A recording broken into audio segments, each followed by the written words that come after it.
سر سے پاؤں تک گلابوں کا شجر لگتا ہے، سر سے پاؤں تک گلابوں کا شجر لگتا ہے، با وضو ہوتے ہوئے بھی چھونے میں ڈر لگتا ہے، با وضو ہوتے ہوئے بھی چھونے میں ڈر لگتا ہے۔ گر حضرت کا ساتھ ہو تو ستاروں سے گزر سکتے ہیں، گر حضرت کا ساتھ ہو تو ستاروں سے گزر سکتے ہیں۔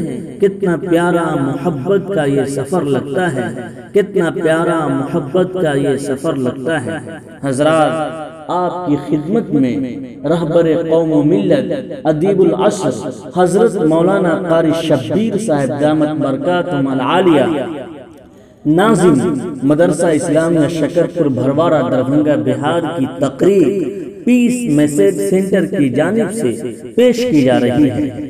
آپ بغور سماعت فرمائیں اور دوسروں تک پہنچانے میں میری مدد کریں اور چینل کو سبسکرائب کرنا نہ بھولیں۔ شکریہ، جزاکم اللہ۔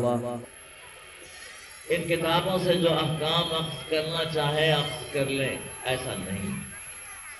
اگر ایسا کیا جاتا تو ان کتابوں کا نزول بے معنی اور بے فائدہ ہو کر رہ جاتا۔ ہر کتاب کے ساتھ کتاب کو سمجھانے، اس کے احکام بتانے اور اس کے دقائق کو عوام اس کو سکھانے کی خاطر اللہ تعالیٰ نے انبیاء مبعوث فرمایا۔ جناب رسول اللہ صلی اللہ علیہ وسلم جب آیات الہی کا نزول ہوتا تھا تو آپ کی کوشش یہ ہوتی تھی کہ آیات کا کوئی لفظ، کوئی فقرہ چھوٹ نہ جائے، اس لیے آپ جلدی جلدی پڑھتے تھے۔ فرمایا گیا کہ لا تحرک بہ لسانک لتعجل بہ، آپ اپنی زبان کو جلدی جلدی حرکت دے کر زحمت میں مبتلا نہ ہو۔ ان علینا جمعہ وقرآنہ، یہ قرآن جو آپ پہ اتارا جا رہا ہے، نازل کیا جا رہا ہے، اس کتاب کو آپ کے سینے میں رچا دینا، بسا دینا، یہ ہماری قدرت کا کام ہے، یہ ہمارا ذمہ ہے۔ فَإِذَا قَرَأْنَاهُ فَاتَّبِعْ قُرْآنَهُ، آپ تو صرف اتنا کیجئے کہ جب ہم پڑھیں، حالانکہ پڑھ رہے ہیں جبریل امین، لیکن کلام ظاہر بات ہے کہ خالق کون و مکان کا ہے، مالک دو جہاں کا ہے۔ فرما رہے ہیں کہ ان علینا جمعہ فاذا قرأناه فاتبع قرآنہ، ہمارا فرستادہ، ہمارا پیام رساں جب آیات کی تلاوت کرے تو آپ غور اور توجہ کے ساتھ اسے سنیں۔ ثم ان علینا بیانہ، اس کلام کو پڑھوا دینا، سینے میں رچا بسا دینا، اس کے معنی و مطالب کتاب پر کھول دینا۔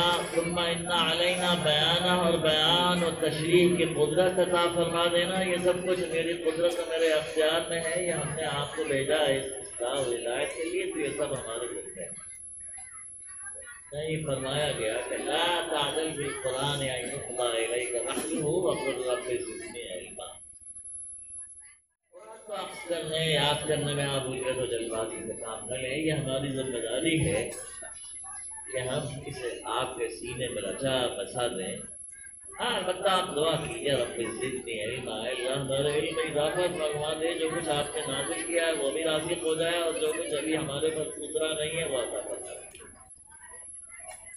یہاں ایک لفظ قابل غور ہے، ثم ان علینا بیانہ، حدیث کی مشہور کتاب الجامع الصحیح بخاری کی نسبت سے میں یہ بات عرض کر رہا ہوں، دراصل قرآن کے بیان و تشریح و تفسیر کا نام احادیث و سنت ہے۔ حدیث کوئی الگ چیز نہیں ہے۔ تورات جس پیغمبر پہ نازل ہوئی تھی، اس پیغمبر کے ماننے والوں نے، تورات کے حاملین نے حضرت موسیٰ علیہ السلام و تسلیم کے اقوال و ارشادات محفوظ نہیں رکھے۔ حضرت عیسیٰ علیہ السلام و تسلیم پر اناجیل نازل ہوئی تھی، متی، مرقس، یوحنا، لوقا وغیرہ وغیرہ جو اناجیل ہیں وہ نازل ہوئی تھی۔ ہماریوں نے انجیل کی تشریحات کو محفوظ کرنے، یاد رکھنے اور دوسروں تک پہنچانے کا اہتمام نہیں کیا، تو وہ تشریحات کو خیر یاد کیا رکھتے، بلکہ ان کتابوں کے متون میں بھی رد و بدل ہو گیا۔ معمولی اغراض و خواہشات کی بنا پر ان قوموں نے تغیر و تبدل کیا۔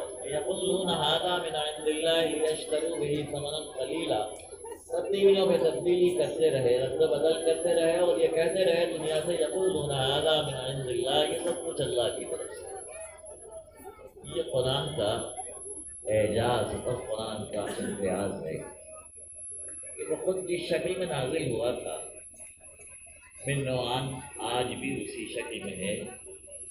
اسی ذمہ داری نازل کرنے والے نے خود لے لی تھی، انا نحن نزلنا الذکر وانا لہ لحافظون۔ ذکر سے مراد یہاں قرآن میں کتاب ہے۔ قرآن کے کئی نام ہیں، تفصیل کا یہ موقع نہیں کہ اس کا نام کتاب بھی ہے اور اس کا نام قرآن بھی ہے وغیرہ وغیرہ، اس کا نام ذکر بھی ہے۔ اسی قرآن کی تشریح، اسی کی توضیح اور اسی کی وضاحت، اسی کے بیان کا نام احادیث ہے۔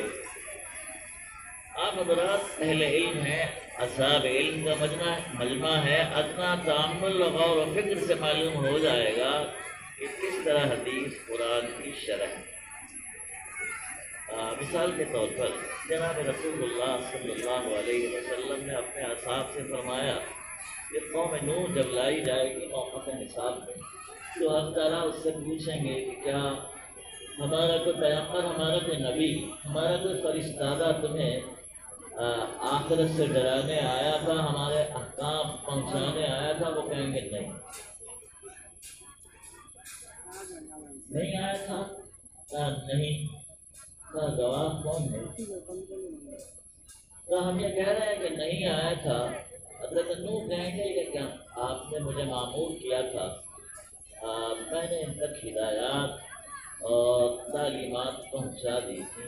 حضرت نوح سے سوال ہوگا کہ آپ کا گواہ کون ہے، اس کی شہادت پیش کر سکیں گے آپ؟ تو وہ عرض کریں گے کہ امت محمد یہ شہادت پیش کرے گی اور اس کے رسول شہادت دیں۔ جناب رسول اللہ صلی اللہ علیہ وسلم فرماتے ہیں کہ تم قرآن میں پڑھتے ہو وَكَذَلِكَ جَعَلْنَاكُمْ أُمَّةً وَسَطًا لِتَكُونُوا شُهَدَاءَ عَلَى النَّاسِ وَيَكُونَ الرَّسُولُ عَلَيْكُمْ شَهِيدًا۔ جس دن یہ بات کہی جائے گی کہ میرے پاس کوئی نہیں آئے گا، امت محمدیہ شہادت کے لیے کھڑی ہوگی اور ان کی شہادت کی تصدیق کے لیے خود جناب رسول اللہ صلی اللہ علیہ وسلم کھڑے ہوں گے کہ نوح اپنے دعوے میں سچے ہیں، جو بات یہ کہہ رہے ہیں وہ درست اور صحیح ہے۔ آپ پڑھتے ہیں حدیث میں لا یؤمن احدکم حتی یکون ہواہ تبعا لما جئت بہ، نہیں ہرگز نہیں، تم اس وقت تک مومن نہیں ہو سکتے جب تک میری لائی ہوئی تعلیمات اور میری ہدایات تم کو اس طرح مرغوب نہ ہو جائیں کہ تم ان کو ساری چیزوں سے افضل و اشرف سمجھو۔ حتی یکون ہواہ تبعا لما جئت بہ، وہ تمہاری طبیعت کا حصہ نہ بن جائے۔ سوال یہ ہے کہ یہ حدیث ہے، لیکن اگر آپ سے مجھ سے کوئی پوچھ لے کہ بھائی آخر یہ قرآن کی کس آیت کی شرح ہے جس کو تم حدیث بتا رہے ہو، تو ہم یہ کہیں گے فَلَا وَرَبِّكَ لَا يُؤْمِنُونَ حَتَّى يُحَكِّمُوكَ فِي مَا شَجَرَ بَيْنَهُمْ ثُمَّ لَا يَجِدُوا فِي أَنفُسِهِمْ حَرَجًا مِّمَّا قَضَيْتَ وَيُسَلِّمُوا تَسْلِيمًا۔ دوستو، بہنوں، ماؤں، حدیث کوئی الگ چیز نہیں ہے۔ حدیث کے بغیر آیات قرآنی کا فہم ممکن نہیں ہے، اس کو سمجھا نہیں جا سکتا۔ کہا یہ گیا ہے کہ نہیں ہرگز نہیں، تم اس وقت تک مومن نہیں ہو سکتے۔ فَلَا وَرَبِّكَ لَا يُؤْمِنُونَ، ہرگز مومن نہیں ہو سکتے خدا کی قسم، حَتَّى يُحَكِّمُوكَ فِي مَا شَجَرَ بَيْنَهُمْ، جب تک تم اپنے اختلافات، مناقشات، تنازعات میں اللہ کے رسول صلی اللہ علیہ وسلم کو حکم اور منصف نہ بنا لو۔ ثم لا يجدوا في انفسهم، اور صرف حکم نہ بناؤ، منصف نہ بناؤ، بلکہ یہ حکم بنانا اس طرح ہو کہ تمہارے دل میں کوئی ضیق، کوئی تنگی محسوس نہ ہو، بشاشت کے ساتھ، شرح صدر کے ساتھ تم ان کے فیصلے کو قبول کرو۔ اگر ہار بھی ہو رہی ہو تو تم اسے فتح و کامرانی سمجھو، چیز سمجھو۔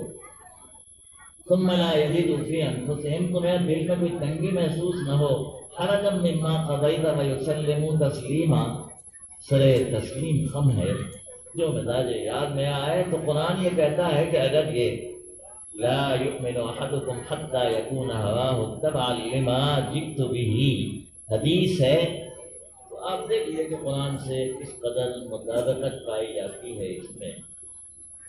اور حدیث کا ثبوت خود قرآن میں جگہ جگہ آپ پڑھیں گے. انزل اللہ علیک الکتاب والحکمۃ وعلمک ما لم تکن تعلم وکان فضل اللہ علیک عظیما. اللہ تعالیٰ جس طرح آپ پر کتاب نازل کی، اسی نے آپ پر حکمت بھی نازل کی ہے. حکمت سے مراد سنت، یہ اس کا